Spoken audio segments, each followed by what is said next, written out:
there is word tonight the massive cleanup of the Palisades fire could be delayed by months. KCAL's Laurie Perez is live in Malibu to tell us why. Good evening, Laurie. Good evening, Pat. I don't think there will be anyone who is surprised if there are some delays or complications with the cleanup here in Pacific Palisades in Malibu. But you're right, already tonight there are indications it might take much longer than anticipated. The plan to clean up the Palisades fire zone was this. The EPA goes in and cleans anything hazardous. Then the Army Corps of Engineers goes in and clears the rubble and debris. But already that plan has hit a snag.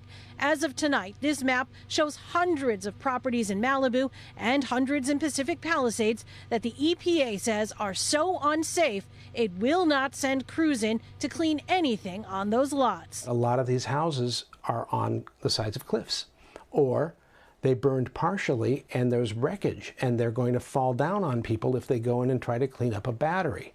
So much to their surprise, they weren't able to clean as great a percentage of the parcels as they had projected. Instead, the EPA is handing those properties over to the Army Corps of Engineers to handle. At the only local radio station in Malibu, reporter Hans Letz broke the story on 99.1 over the weekend.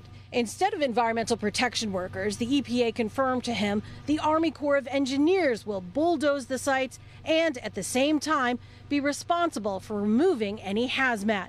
That changes who does it and when. Is it different because the Army Corps of Engineers is doing it instead of the EPA? I don't think so, but it means it'll take longer and there'll be a whole lot more material. How much longer? The controversial hazmat waste collection sites in Topanga Creek and at Will Rogers Beach were supposed to close at the end of the month.